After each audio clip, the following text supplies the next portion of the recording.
मैं मेरे अनुभव किसी का कहानी लेकर नहीं बताया, मैं फिर भी पूरा नहीं बताया, थोड़ा थोड़ा ही बताया, अनुभव से बताया।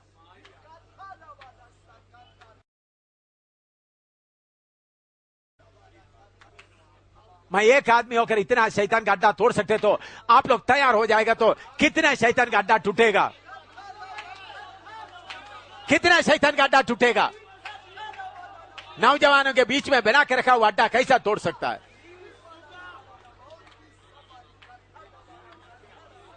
हो सकते है आपका कमजोरी इधर में एक बार देखिए, अगर आप में से कोई इसमें से कमजोर है, हो सकता है शायद प्रभु ने आपको एक गहरी बात सिखाने के लिए ऐसा छोड़ दिया हो। आज प्रभु से वाचा बात हो, प्रभु मैं बार बार इसमें गिरता था, इसे मुझे मालूम हो गया ये कैसा लोगों को गिराता है, लेकिन आज तेरा वचन मेरे पास आया है। सुना, अगर आप में, मैं ये नहीं बोलता हाथ खड़ा करो, आप अपने आप को न्याय करो। अगर आप में से किसी को इस बात में कमजोर है, बार बार गिरता है, प्रभु मैं बार बार गिरता, मैं फेल हो गया, मसीह मुझ में जीवित रखे ताकि ऐसा बार बार गिरने वाले को भी मैं क्या बनाए, दिलेरी दे सको। प्रार्थना करो, समर्पण करो, प्रभु का अभिषेक आपके ऊपर आ सकता है।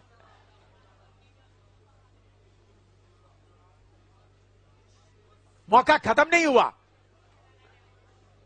नरसिंह का फूंका नहीं, आपका मौत आया नहीं, अभी भी जय पा सकता है, अभी भी जय पा सकता है। नरसिंह का फूंका नहीं, अभी भी जय पा सकता है।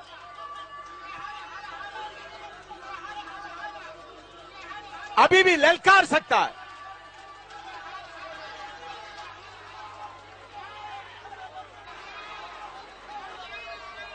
अभी ललकार सकता है।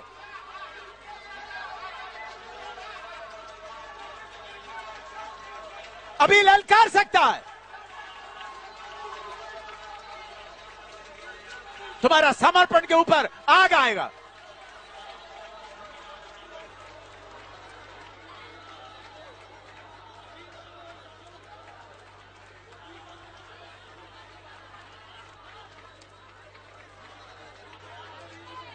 शैतान को बोलो, तू मुझे गिराता रहा, अभी मेरा बारी आया है,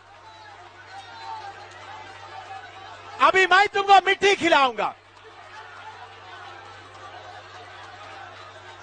शैतान, मैं तुमको अभी मिट्टी खिलाऊंगा।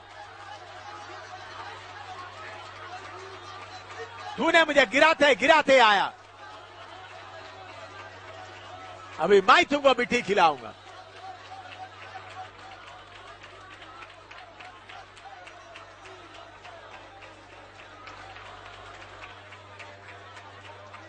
हालेलुया। जय की जोर से फूंको नरसिंह, जय की जो, सुनिएगा, जो आपका कमजोरी है, बार बार एक एक अपना कमजोरी मालूम है, शैतान को बोलो, अभी तक तूने मुझे गिराता अपना जय, आज मैं झंडा लेकर जय पुकारने जा रहा हूं, अभी मैं तुम्हारा बेतला पूरा लूंगा, आसारों को मैं छुड़ाऊंगा यीशु के नाम। मैं अभिषेक पा रहा हूं, नरसिंह का फूंका नहीं, मौत आया नहीं, अभी मुझे समय है तुमको जीतने के लिए। इसलिए जय की जोर से फूंको, जय की जोर से विश्वास है गाय।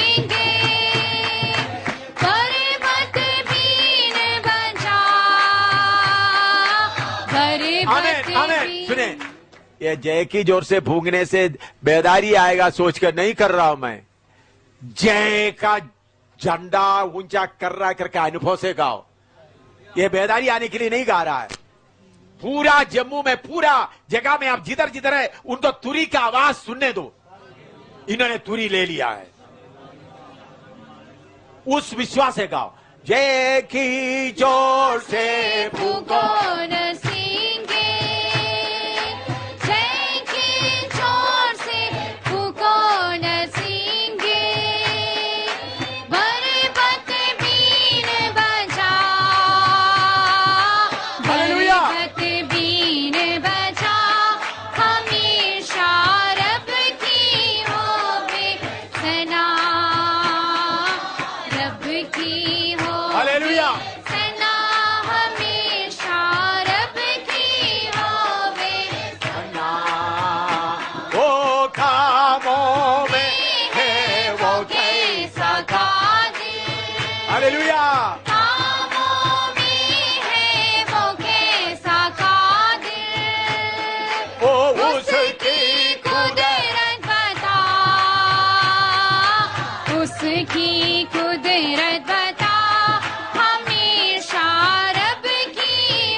शैतान को बोलना, शैतान मेरा हार का घोषणा करने के लिए नहीं, जय का घोषणा करने के लिए मैं इधर हूं।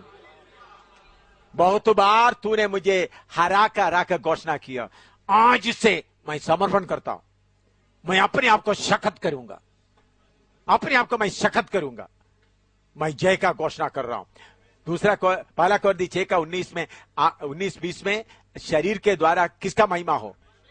शैतान, तूने मुझे कमजोर करके मेरे शरीर के द्वारा मेरे यीशु को दुखी किया। इस घड़ी से, इस सेकंड से सिर्फ यीशु का नाम का महिमा होगा। उस समर्पण के साथ थोड़ा काका देखो। कामों में ऐसा का दिल, कामों में है वो कैसा का दिल। हालेलुया। ओ उसकी कुदरत बता, उसकी कुदरत बता, हमेशा रब की होवे सना, रब की होवे सना, हमेशा रब की होवे सना। ओ सारे मिलकर ताली बजाओ, ओ सारे मिलकर ताली बजाओ, गाओ रब की सना, गाओ रब की सना, हमेशा रब की होवे सना, रब की होवे सना, हमेशा रब की होवे सना। ओ जय के जोर से फूको नसींगे, जय के जोर से फूको नसींगे, पर्वत बीन बजा, पर्वत बीन बजा, हमेशा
hallelujah, hallelujah, hallelujah, hallelujah, hallelujah. आपका सारे जंजीरें टूट जा। प्रभु का सिंह का जंजीर पूरा टूटा रहे। छोटी छोटी बातों में जंजीर लेकर बांधा हुआ था, सारा जंजीर टूट जाए। प्रभु का लोग पूरा आजाद हो जाए, पूरा आजाद हो जाए। सारे जंजीर टूटकर पूरा आजाद हो जाए। शैतान बांध के रखा हुआ सारा जंजीर टूट जाए, उकाब की तरह उड़ना शुरू हो जाए, सिंह की तरह गर्जना शुरू करे, सिंह की तरह गर्जे, उकाब की तरह उठे। Roar like lion, fly up high like eagle. Let every fetish be broken by the anointing. अभिषेक के द्वारा सारे जुआ टूट जाए, सारे जुआ टूट जाए। अभिषेक के द्वारा सारे जुआ टूट जाए। By anointing, let every yoke be broken. Let every yoke be broken. अभिषेक के द्वारा सारे जुआ टूट जाए। अभिषेक के द्वारा सारे जुआ टूट जाए। एक भी जुआ ना रहे। Let there be single yoke. Hallelujah, hallelujah. सारे जुआ टूटकर प्रभु के लोग आगे दौड़े, आगे दौड़े। शैतान की हड्डों को तोड़े, गरजते हुए आगे दौड़े, गरजते हुए आगे दौड़े। Hallelujah, glory to God, glory to God, glory to God.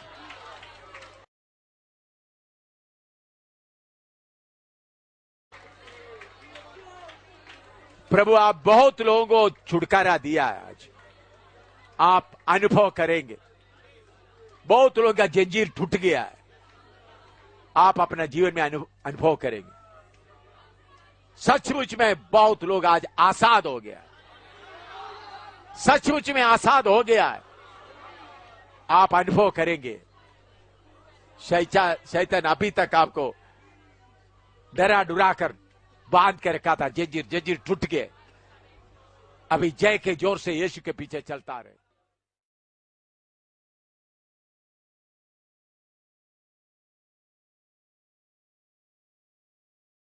प्रकाशित वाक्य 21 अध्याय में जाएंगे।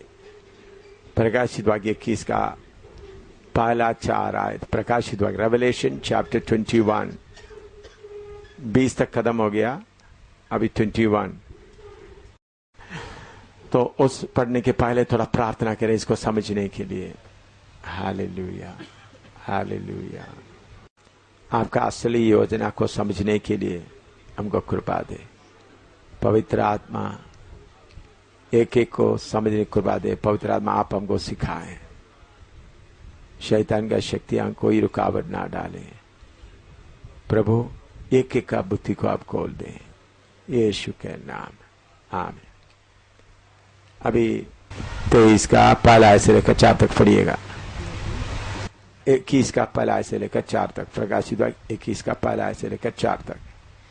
फिर मैंने नए आकाश और नई पृथ्वी को देखा, क्योंकि पहला आकाश और पहली पृथ्वी जाती रही थी और समुद्र भी ना रहा।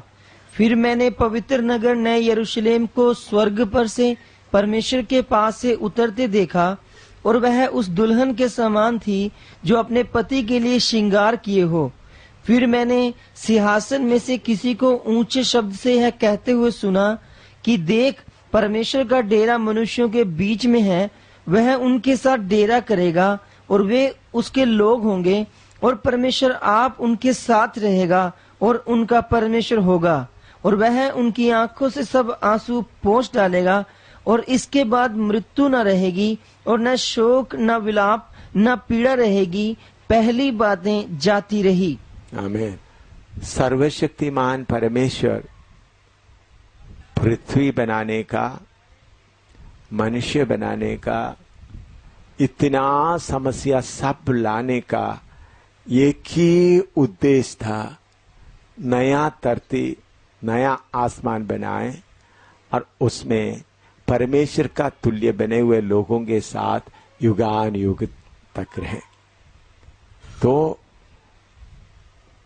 पहला पृथ्वी, इधर में आप देखते वक्त मैंने बताया, पहला पृथ्वी बनाया, शैतान का शक्तियों को बनाया और नाश हुआ। फिर आदम से लेकर इतने प्रोग्राम, विरोधी मसीह, ये सब प्रोग्राम किया का एक ही उद्देश्य था कि नया पृथ्वी बनाए, नया आसमान बनाए, नया यरूशलेम बनाए, परमेश्वर का प्रोग्राम आरंभ करें।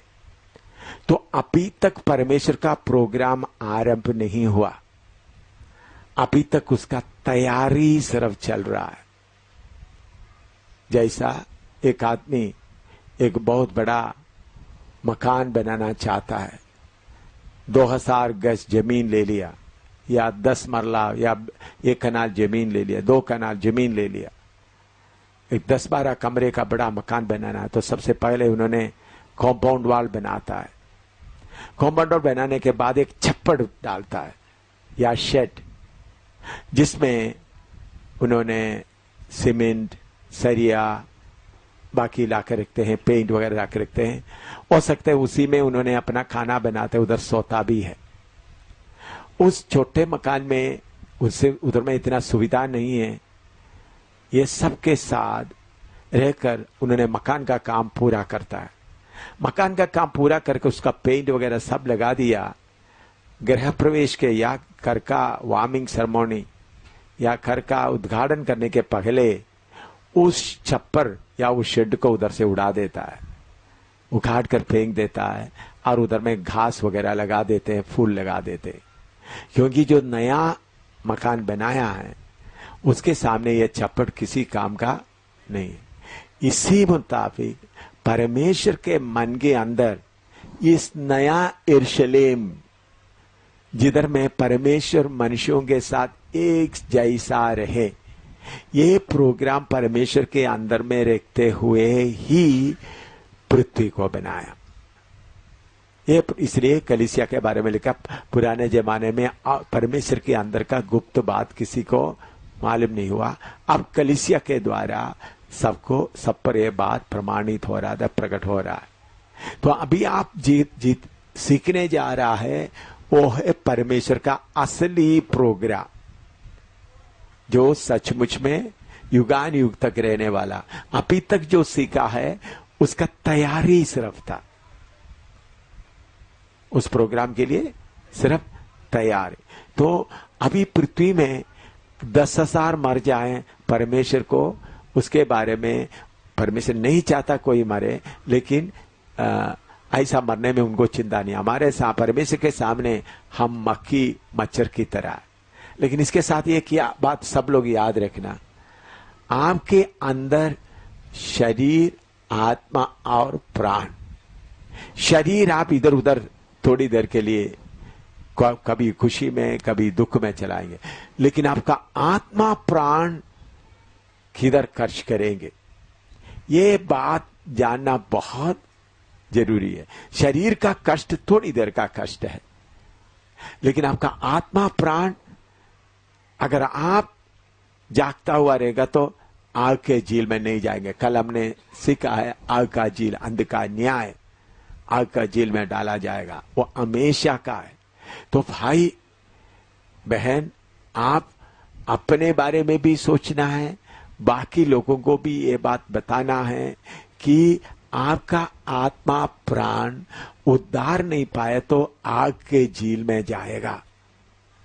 इधर में आपका कष्ट थोड़ी देर, इसलिए अभी दुनिया का कष्ट के बारे में पौलुस बोलता है, पल पर का हल्का सा क्लेश, पल पर का हल्का सा, ट्रबल ऑफ ए मोमेंट, पल पर का। आंख बंद करके खोलने का, तो इटर्निटी के समय के अनुसार, युगान युग का समय के अनुसार देखेगा तो हमारा 60 साल का तकलीफ, अभी परमेश्वर के हिसाब के अनुसार आपको मालूम है, दूसरा पत्रुस में लिखा परमेश्वर का एक दिन हमारे लिए कितना साल है? 1000 साल। परमेश्वर का हिसाब के अनुसार एक दिन 1000 साल है। तो अभी एक दिन का बच्चा कोई है इधर में? परमेश्वर के हिसाब से एक दिन का बच्चा कोई है इधर में? 1000 साल उम्र वाला कोई भी नहीं है। आधा दिन का कितना साल होना चाहिए? 500 साल। आधा साल का कोई बच्चा है इधर में? नहीं।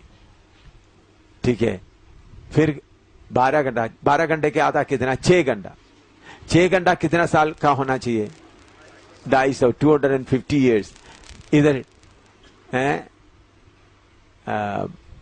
आधा भी नहीं, 2.5 घंटा का भी, 6 घंटा का भी कोई बच्चा इधर नहीं है। 6 घंटा के बाद दूसरा है 3 घंटा, 125 साल। 125 साल का कोई है? तो प्रभु के सामने 3 घंटे का बच्चा भी इधर कोई नहीं है। आपका सारा कष्ट, पूरा कष्ट मिलकर प्रभु के सामने आप 125 साल का, 3 घंटे का, 3 घंटे का आधा कितना है? 12.5। तो उसमें मैं आता हूं तो कितना? 1.5 घंटे का। मेरा जीवन जब से मैं जन्म लिया दिन पूरा आज तक कष्ट उठाते रहे, तो प्रभु क्या बोलेगा? सामुएल तुमको 1.5 घंटे का कष्ट उठा नहीं सकते हैं? तो इसलिए इस हिसाब से बोलते हैं फल पर का हल्का सा क्लेश। ये फल पर का हल्का सा क्लेश के द्वारा हम परमेश्वर के साथ युगान युग वास करने के लिए तैयार हो जाता है। तो मेरे प्यारों, परमेश्वर ये सारे धरती सब चला रहा है, स्वर्ग चला रहा है, इतना कांग्रेस गवर्नमेंट, अमेरिका का सरकार, इधर का इतना धर्म, पिछले दिनों में न्यू एज मूवमेंट के बारे में बाकी वगैरह सब आपने सीखा है। इतने सब कुछ चल रहा है। ये सब कुछ चल रहा किसके लिए? तैयार किसके लिए है? नया यरूशलेम के लिए। उधर में नया यरूशलेम में इंपॉर्टेंट प्रोग्राम क्या है? परमेश्वर का कईमा, परमेश्वर का रहने का स्थान मनुष्यों के बीच में हुआ। देखो, परमेश्वर हमसे दूर रहना नहीं चाहता। अभी परमेश्वर का आदत आप देखें तो पहले मनुष्य को परमेश्वर किसका स्वरूप में बनाया? अपने स्वरूप में बनाया। आपको और मुझको परमेश्वर अपने स्वरूप में बना के, अब प्रभु यीशु मसीह का प्रार्थना भी मैंने पिछले दिनों में आपको बताया। वो स्वर्गीय पिता से प्रार्थना कर, पिता जैसा मैं तुझ में है वैसा वो भी अब में हो, यूहन्ना 17 अध्याय में। तो परमेश्वर का योजना क्या है? हम एक साथ, जैसा मैं अभी आप लोगों के बीच में रह रहा है, आप लोग दूर दूर से आकर इधर में रह रहा है, हम इकट्ठा रह रहा है, इसी मुताबिक आपने अपना घर छोड़कर इधर में पिछले अभी 1-2-3 हफ्ते से आप लोग इधर है, तो इसी मुताबिक आप सब दुनिया का सब छोड़कर किधर आएंगे? तो अभी आपने इधर आने के लिए क्या मैंने देखा है, आप लोग कोई अपना चारपाई वगैरह लेकर नहीं आया, रसाई लेकर नहीं आया, अपना रसोई का खाने पीने का कोई सामान लेकर नहीं आया। जितना आपसे हो सकता है उतना ही लेकर इधर आ गया। इधर में इकट्ठा खाना खा रहे। ये स्वप्न है, सच्चाई है? इसी मुताबिक ये सच्चाई है, परमेश्वर अपने लोगों के साथ वास करना। ये बात आपके, शैतान हमेशा एक कोशिश करता है ये बात आपके अंदर ना आए। शैतान क्या कोशिश है? दुनिया की बातों के ऊपर ही आपका मन लगवाता है। लेकिन हम देखते हैं अब्राहम के बारे में, अब्राहम इब्रानी 11 अध्याय में निकाले, इब्रानी 11 अध्याय, उधर में अब्राहम के बारे में लिखा है।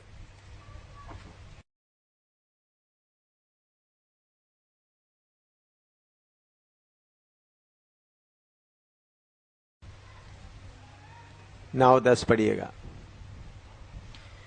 विश्वासी से उसने प्रतिज्ञा किए हुए देश में, जैसे पराये देश में परदेसी रहकर इसहाक और याकूब समेत जो उसके साथ उसी प्रतिज्ञा के वारिस थे, तंबुओं में वास किया, क्योंकि वह उस स्थिर रहने वाले नगर की बाट जोता था। स्थिर रहने वाला नेव की, हाँ, क्योंकि वह उस स्थिर नेव वाले नगर की स्थिर नेव वाला नगर की बाढ़ जोता था। हाँ, जिसका रचने वाला और बनाने वाला परमेश्वर है। जिसको रचने वाला और बनाने वाला परमेश्वर है।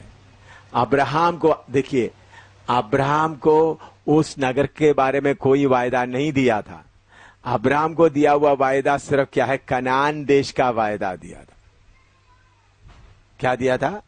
कनान देश का। स्थिर नेव वाला नगर के बारे में कोई वायदा नहीं दिया। फिर भी उनको मालूम हो गया परमेश्वर के अंदर कोई योजना है, एक नगर है। अभी उसका 14 पढ़िएगा, 13-14।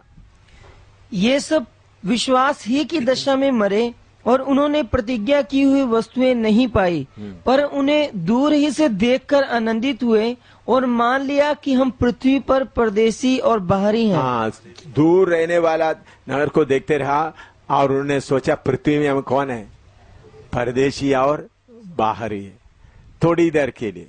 इसलिए प्रभु ने बोला मैं आपको इस दुनिया से चुन लिया, इसलिए इस दुनिया आपको प्यार नहीं करेगा। I have chosen you from this world, therefore the world will not love you. अभी पहला पत्रस की पत्री में आएगा, दूसरा पत्रस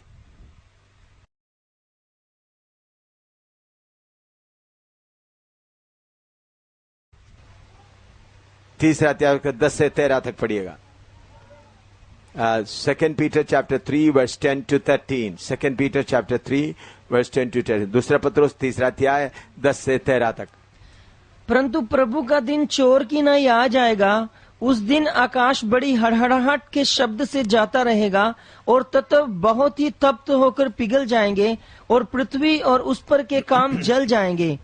तो जबकि ये सब वस्तुएं इस रीति से पिघलने वाली हैं, तो तुम्हें पवित्र चाल चलन और भक्ति में कैसे मनुष्य होना चाहिए और परमेश्वर के उस दिन की बाट किस रीति से जोहना चाहिए और उसके जल्द आने के लिए कैसा यत्न करना चाहिए, जिसके कारण आकाश आग से पिघल जाएंगे और आकाश के गण बहुत ही तप्त होकर गल जाएंगे। पर उसकी प्रतिज्ञा के अनुसार हम एक नए आकाश और नई पृथ्वी की आस देखते हैं जिनमें धार्मिकता वास करेगी। हालेलुया। तो पहला सदी के लोग भी किसके लिए इंतजार कर रहे थे? नया आकाश नया पृथ्वी के लिए। तो अभी हम उस सृष्टि के बारे में थोड़ा सा आरंभ होने जा रहा है। अभी तक परमेश्वर का प्रोग्राम का तैयारी था। ये कितने लोगों को समझ में आया? परमेश्वर का प्रोग्राम का तैयारी। ये परमेश्वर का प्रोग्राम का तैयारी में, परमेश्वर के प्रोग्राम का तैयारी में परमेश्वर एक पृथ्वी को बनाया, एक पृथ्वी को बनाया। उसके लिए सूर्य, चंद्रमा, ग्रह वगैरह सब बनाया, सितारे वगैरह सब बनाया। ये किसके लिए? परमेश्वर का प्रोग्राम का तैयारी के लिए।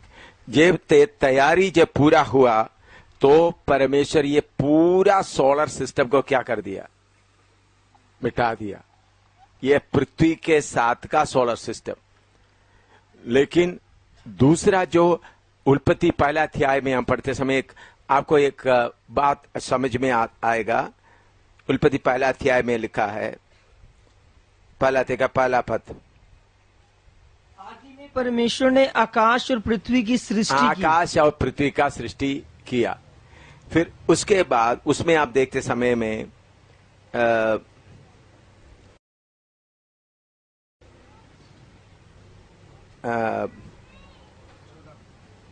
उसका 14-15 पढ़िएगा।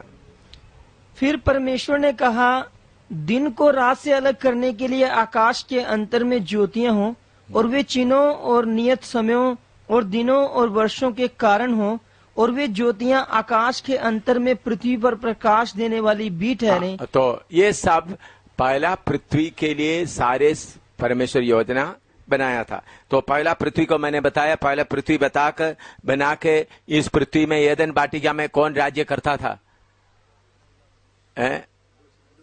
लूसीफर राज्य करता था। वो नाश हो गया। फिर दोबारा पृथ्वी, वो पानी के अंदर डूब गए थे, उस पानी से दोबारा बुलाकर लाया। फिर जो पृथ्वी अभी हम देख रहे हैं वो पृथ्वी को बनाया, समुद्र पानी से बुलाकर खड़ा किया। तो इसके साथ का सारा सिस्टम जब इधर आते समय में क्या हो जाता है, पूरा जलकर खत्म होता है। उसके बाद परमेश्वर प्रकाशित वाक्य 21वां अध्याय में पढ़ते वक्त नया पृथ्वी नया आकाश, इसका मतलब नया पृथ्वी नया आकाश के उसके साथ का सिस्टम, सोलर सिस्टम, बाकी सब परमेश्वर पूरा नया बना रहा है। क्या कर रहा है? नया बना रहा है। कोई पुराने में से कुछ भी परमेश्वर इस्तेमाल नहीं कर रहा, पूरा नया। आसमान भी नया, पृथ्वी भी नया, उधर का सोलर सिस्टम भी पूरा नया। ये पॉइंट आप लिख दीजिएगा साथ साथ।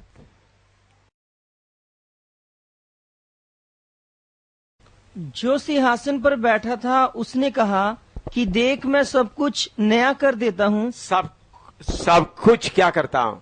नया कर देता हूं। सब कुछ नया कर देता हूं।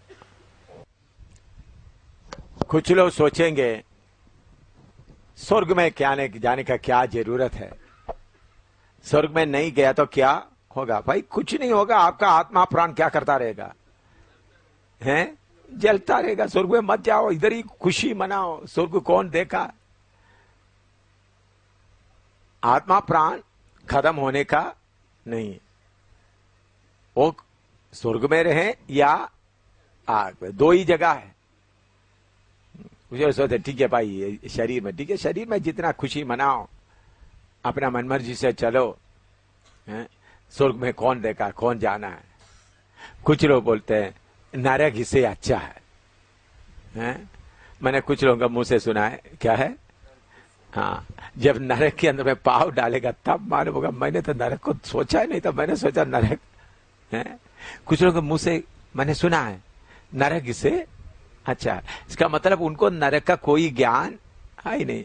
अब इधर में थोड़ा सा तकलीफ हुआ तो रोना है तो बोलते नरक इससे अच्छा है। नरक में जाकर दिन रात उधर नींद नहीं, सोना नहीं है, नींद भी नहीं, कुछ भी नहीं। कल मैंने पढ़ा है नरक अनंत काल का है। आग का झील क्या है? अनंत काल का है। आग का उधर जाकर कोई उधर से फिर बचने का कोई उम्मीद है ही नहीं। जैसे तो नरक से अच्छा है। कुछ लोग बोलते हैं मेरा जीवन आपने क्या बना दिया? नरक बना दिया। अज्ञानता के कारण जब अच्छी तरह आग में जलना शुरू करे, एक दिन नहीं, 2 दिन नहीं, लगातार जलते जलते आपको मालूम है ये तड़पने वाला जगह के बारे में कुछ साल पहले मेरे ख्याल में रशिया का साइबेरिया में ये असली हुआ घटना है। ये कोई कहानी नहीं, असली हुआ घटना। आप ये नहीं सोचना कोई कहानी बता रहा है। साइबेरिया में मैंने उसका रिपोर्ट पढ़ा है, मैंने बहुत जगह से उसका इंफॉर्मेशन कलेक्ट किया है। उस इंफॉर्मेशन के अनुसार मुझे मिला है ये कोई कहानी नहीं। रशिया क्या सोचा, पृथ्वी के एक कोने से दूसरे कोने, पृथ्वी गोल है तो क्या करें, रशिया सोवियत यूनियन क्या सोचा, इधर से हम सुरंग बनाकर किधर जाते हैं, पृथ्वी का दूसरा जगह में जाकर उतरने की कोशिश करें। तो उन लोग, पृथ्वी ग्लोब है, गोल है, तो उसको ड्रिलिंग करना शुरू किया, सुराख डालना, मतलब खोदाई, जो बड़ा कुआं की तरह क्या करना से बड़ा खोदाई करना शुरू किया साइंसदान मिलकर साइबेरिया में, सर्दी के इलाका से। तो करते करते काफी अंदर गया तो उनका नीचे, उनका जो ड्रिलिंग करने वाला नीचे नहीं जा रहा है। तो फिर उन लोग बाहर निकला तो उधर से बहुत रोने का आवाज आ रहा है, आय हाय हाय हाय। उन्होंने सोचा ये क्या हो सकता है, कोई मशीन का गला। फिर उन लोग माइक उतारा, जो सुपर सेंसिटिव माइक उतारा। माइक उतार तो नीचे उस सुराख होता तो पूरा मनुष्य का रोने का आवाज। ये सुनकर इसका जो पूरा करने वाला बेहोश हो गया। इसका मतलब मनुष्य तब तक रशिया का लोग बोलते थे परमेश्वर है ही नहीं, नरक है ही नहीं। मनुष्य का रोने का आवाज ही बहुत जोर जोर से सुन रहे थे। तो फिर इन्होंने इसके बारे में बोलना शुरू किया तो सोवियत यूनियन ने एकदम उसको सील कर दिया, कोई देख नहीं। तो फिर ये आदमी यूरोप में आकर फिर उसका स्टेटमेंट बहुत अखबारों में आया, मैंने पढ़कर सुना, पढ़कर देखा जब ये न्यूज निकल आया। तो सोवियत यूनियन क्या बोलते, परमेश्वर है ही नहीं, ऐसा इसलिए इस नरक भी है ही नहीं, इसलिए उन्होंने उसको क्या करना शुरू किया, बंद करना शुरू। इस पृथ्वी के नीचे, ये पृथ्वी के अंदर ही है कौन जो तड़पने वाला, सब किधर जा रहा है, उसी जगह में। इसलिए प्रभु यीशु मसीह कहता है अमीर आदमी और गरीब लाजर, वो इस मिसाल नहीं, एक घटना है। उधर में पढ़ते समय में प्रभु यीशु मसीह बोलता है, पढ़ो, ये एक आदमी था, बहुत लोग प्रभु यीशु मसीह का उपदेश को सही, उन लोग बोलते उनका पैराबल दृष्टांत को, लूका 16 अध्याय में आइएगा, उसका 19 पढ़िएगा, 16 का 19। एक धनवान मनुष्य था। हाँ, एक धनवान मनुष्य था, there was a rich man. उधर में प्रभु ये नहीं बताता, समझाने का भाषा में नहीं बता, सचमुच में एक धनवान मनुष्य था। हाँ, जो बेंजनी कपड़े और मलमल पहनता और प्रतिदिन सुख विलास और धूमधाम के साथ रहता था। हाँ, और लाजर नाम का एक कंगाल जो घावों से भरा हुआ उसकी डेवड़ी पर छोड़ दिया जाता था। हाँ, देखिए, तो ये घटना है।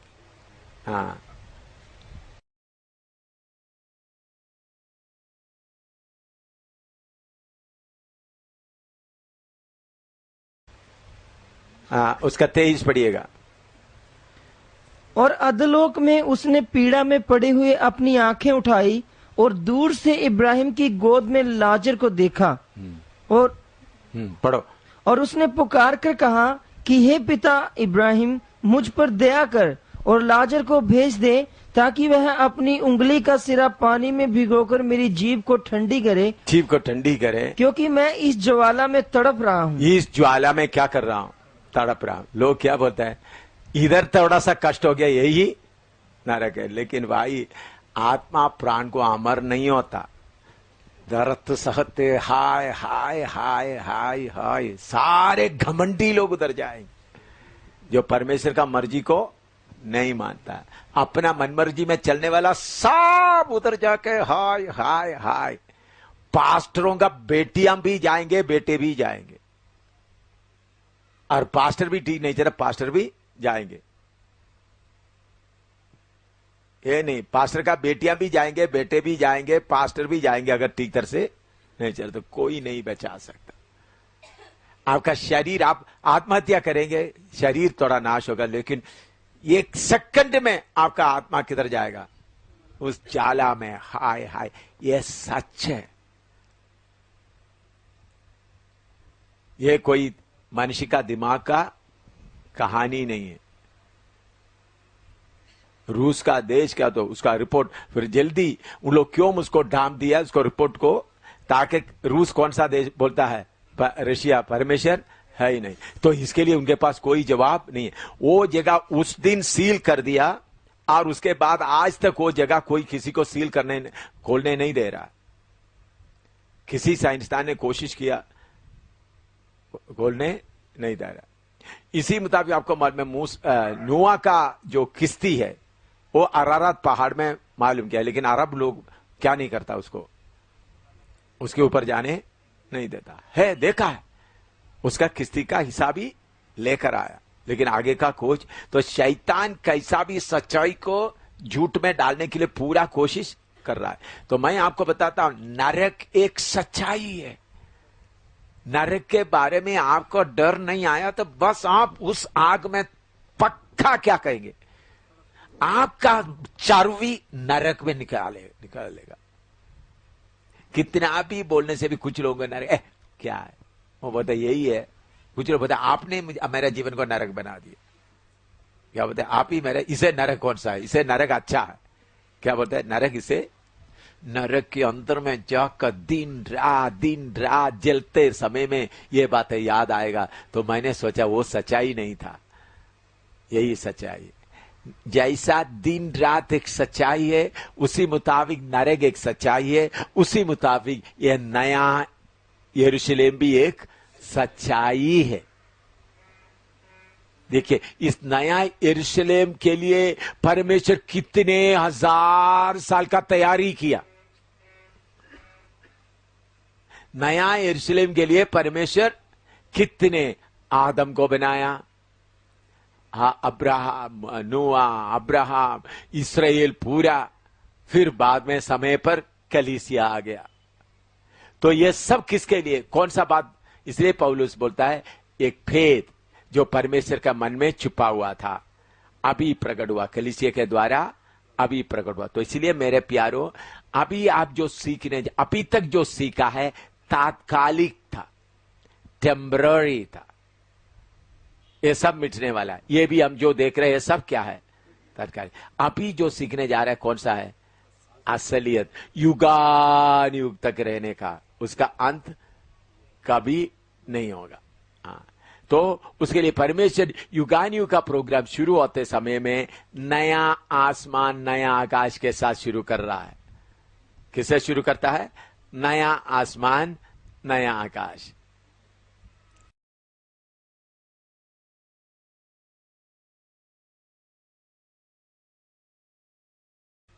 अभी उसका दूसरा पद, प्रकाशवत 21 का दूसरा पद। फिर मैंने पवित्र नगर नए यरूशलेम को स्वर्ग पर से परमेश्वर के पास से उतरते देखा, और वह उस दुल्हन के समान थी जो अपने पति के लिए श्रृंगार किए हो। हाँ, फिर उन्होंने देखा है नया यरूशलेम, ये जो इधर भी आप देख सकते हैं नया यरूशलेम उतरते हुए दिखाई दिया है, लेकिन इधर में ड्राइंग में थोड़ा सा ठीक नहीं है, जैसा होना चाहिए, इसलिए ये ड्राइंग नहीं है। ये मैंने जो जैसा बनाने के लिए बोला था वैसा उन्होंने नहीं बनाया, तो अपना मर्जी से बनाया, इस रीति से नहीं। इसलिए नया यरूशलेम आप देखें इधर में है, ये जो आप देख रहा है स्वर्ग से क्या हो रहा है, उतर के आ रहा है, पूरा तैयारी के साथ उतर के आ रहा है। हाँ, उसके आगे पढ़िएगा। फिर मैंने सिंहासन में से किसी को ऊंचे शब्द से यह कहते हुए सुना कि देख, परमेश्वर का डेरा मनुष्यों के बीच में है। हाँ, परमेश्वर का डेरा मनुष्यों की। कल पिछले दिनों में मैंने बताया कैसा नया यरूशलेम बनता है, याद है आपको, पत्थर के बारे में, पत्थर भी और मनुष्य का हड्डियों के साथ मिलता है। वो बाद में किधर में ड्राइंग लगाकर पत्थर का खड्डे में तैयार किया हुआ पत्थर सब, याद है आपको। तो नया यरूशलेम एकदम बन जाता है। वो नया यरूशलेम कौन है, यीशु मसीह का कलीसिया। उसको आगे हम सीखेंगे। हाँ, नीचे पढ़ो। और वह उनके साथ डेरा करेगा। हाँ, परमेश्वर क्या करेगा, मनुष्य के साथ डेरा करे। देखिए, सर्वशक्तिमान परमेश्वर कितने हजार सालों से इंतजार कर रहा है, कब मैं मनुष्यों के साथ डेरा करूं।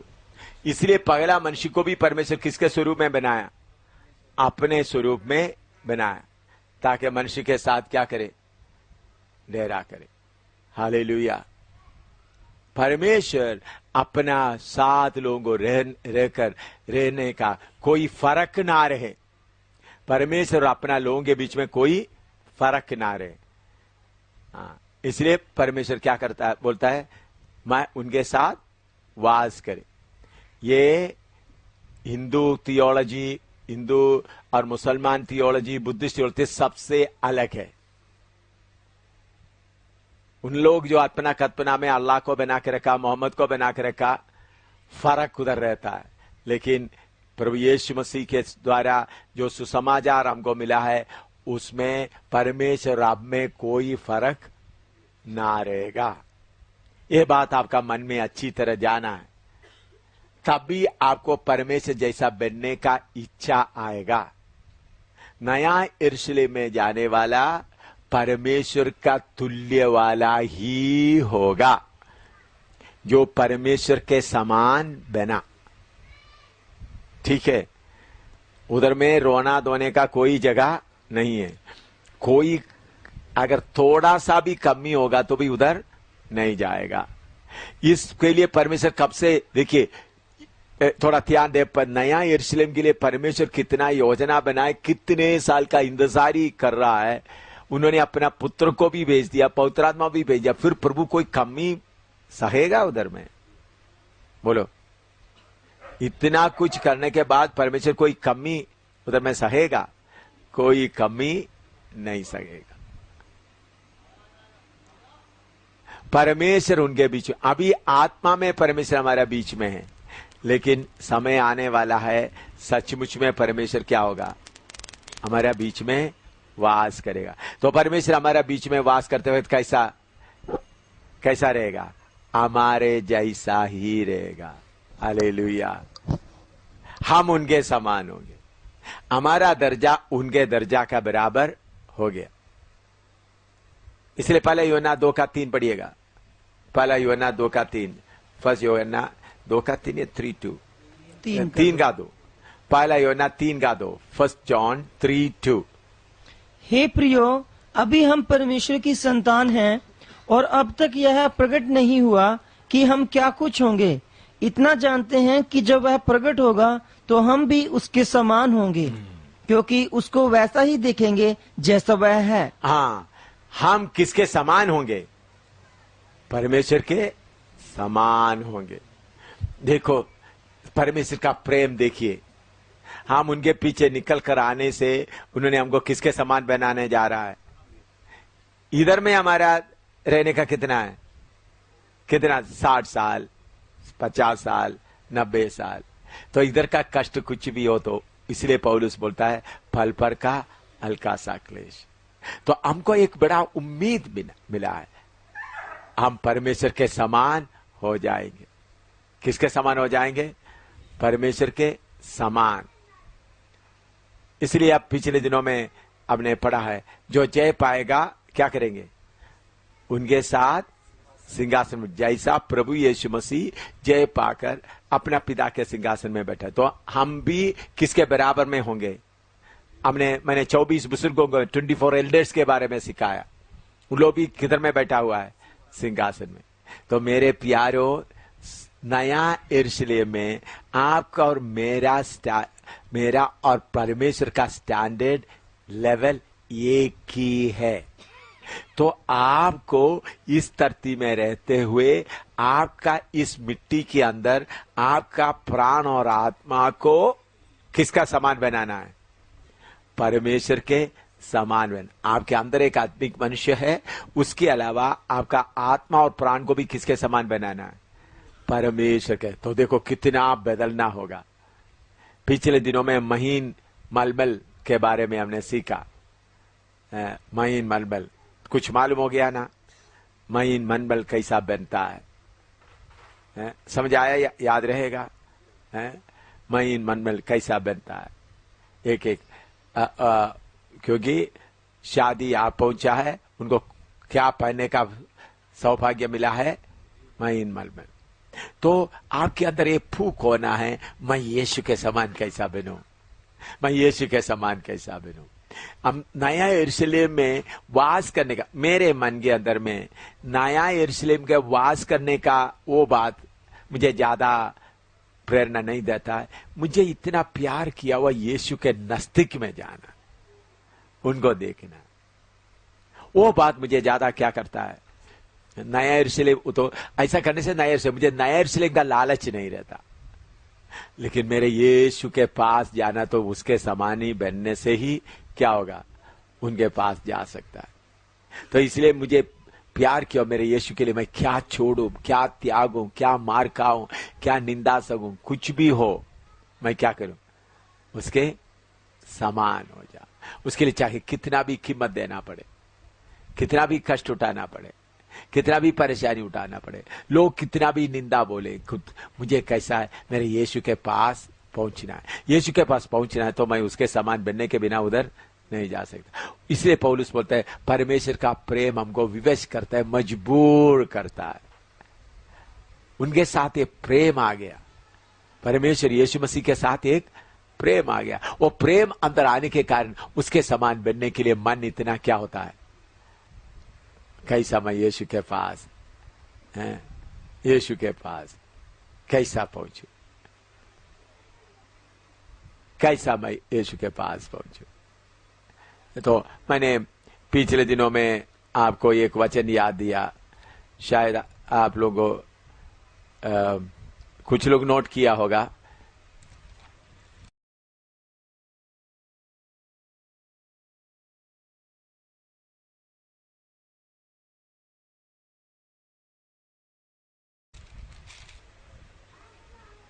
लेवी व्यवस्था 20 का 26 नोट किया होगा आप लोग, थोड़ा पढ़िए। लेवी व्यवस्था 20 का, लिविटिकस 20:26। तुम मेरे लिए पवित्र बने रहना, तुम मेरे लिए पवित्र बने रहना, क्योंकि मैं यहोवा स्वयं पवित्र हूँ। हाँ, और मैंने तुमको और देशों के लोगों से इसलिए अलग किया है कि तुम निरंतर मेरे ही बने रहो। तुम निरंतर मेरे ही बने रहो।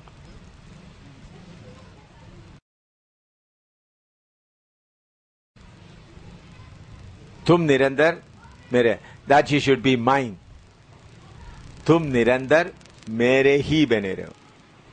पत्नी का बने नहीं रहना, पति का बने नहीं रहना, दोस्त का बने नहीं रहना, बल्कि निरंतर किसका बने रहना, निरंतर। उधर में एक शब्द लिखा है, you should be mine always.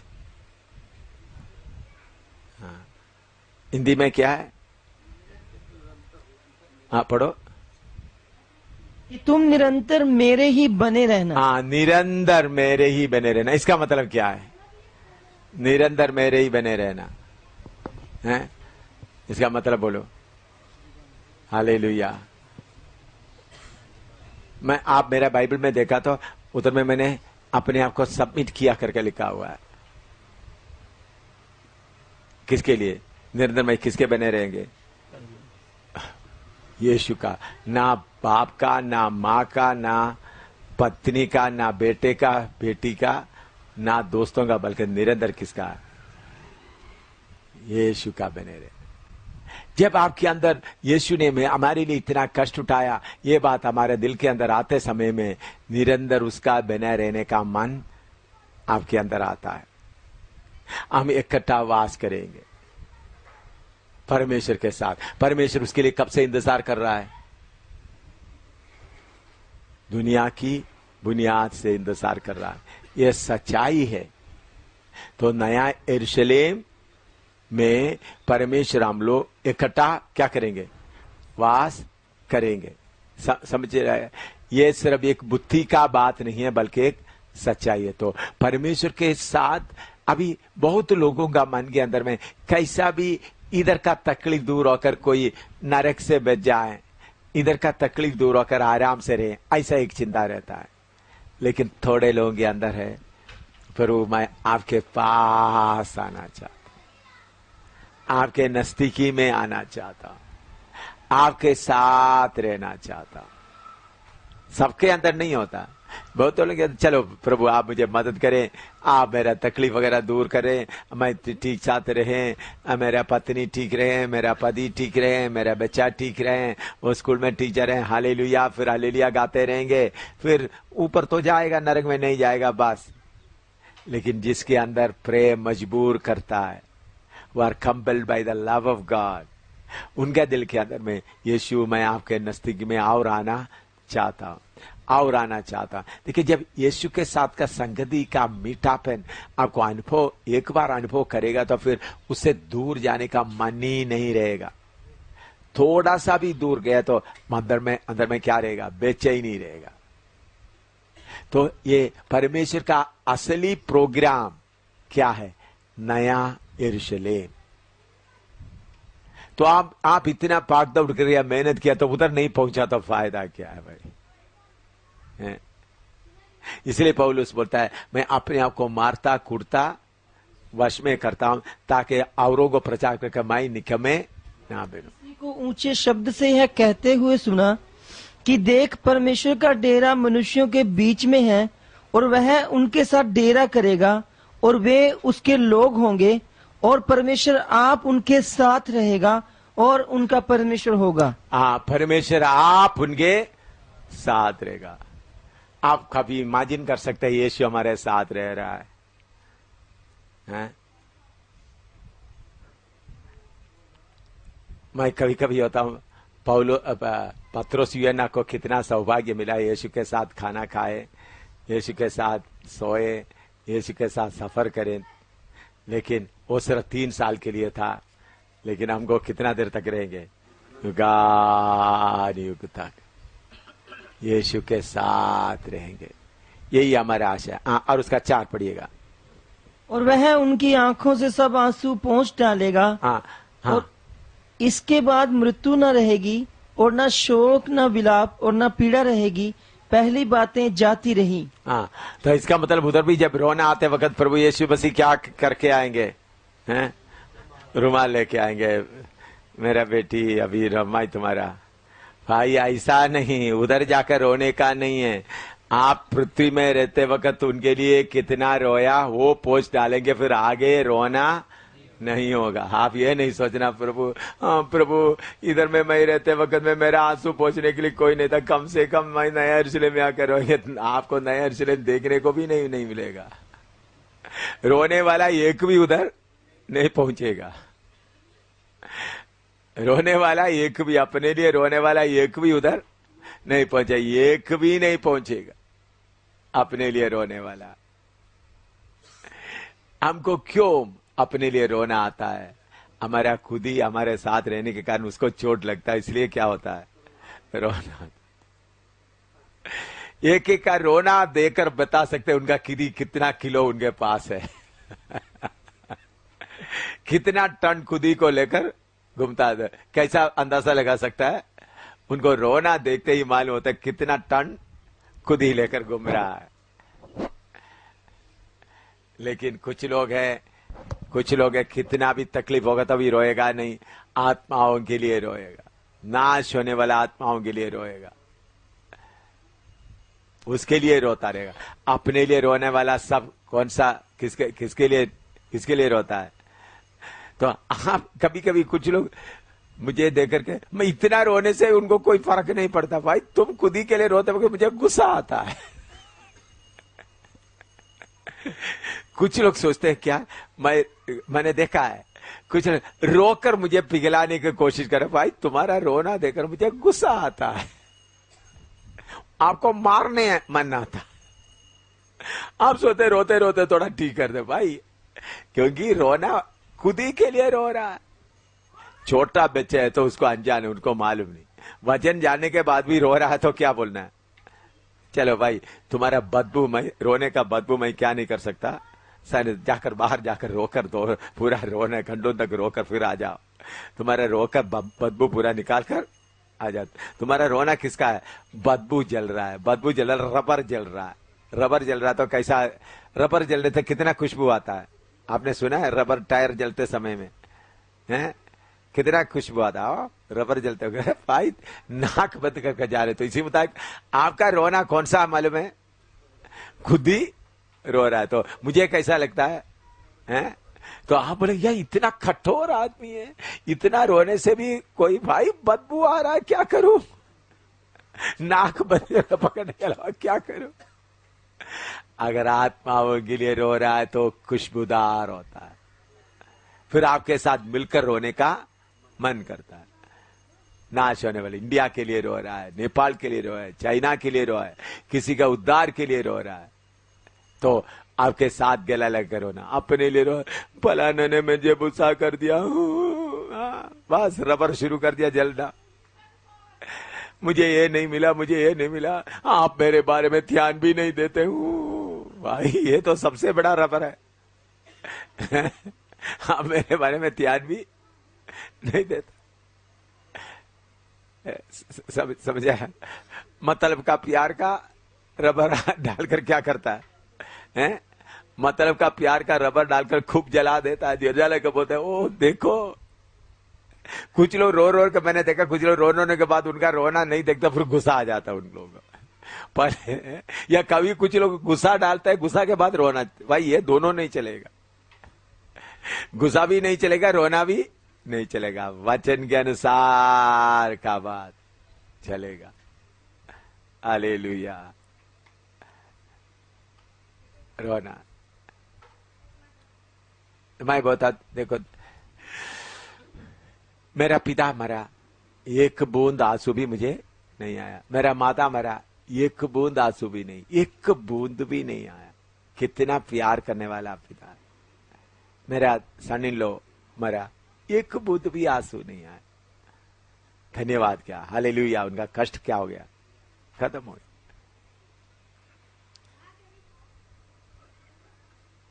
मुझे कितने बार मारा। ये आप लोग जगाधरी में देखा, जगाधरी मुझे मारते हुए देखा। रोया है मैं? बोलो बोलो, मैं रोया हो तो किसी ने देखा तो बताओ।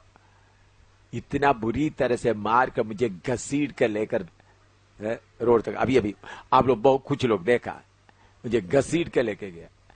मुझे बेहोश, मैं मरे हुए हालत में छोड़ते वक्त मैं रोता हुआ पड़ा था। कैसा पड़ा था? फिर जब होश है, 3 घंटे के बाद होश आएगा, फिर भी रो रहा था। दर्द सहने के लिए थोड़ा मुश्किल होता है, हिलते समय थोड़ा सा शब्द, वो भी रोने का नहीं था, मुझे अच्छा लगता। मेरे प्यारों, किस बात के लिए हम रोए? जब हमको दुनिया से अभी मनमोहन सिंह का कुर्सी पक्का हो गया, अगला 4-5-6 महीने के लिए वो खुशी मना रहे। मेरा कुर्सी कब से पक्का हो गया? युगान युग तक के लिए। इसलिए दिल क्या होता है? आनंद से भरे रहता है। अब्राहम वायदा किया हुआ देश में रहकर तंबू में रह किया, क्योंकि अब्राहम किसको देखते रहा? परमेश्वर का शहर।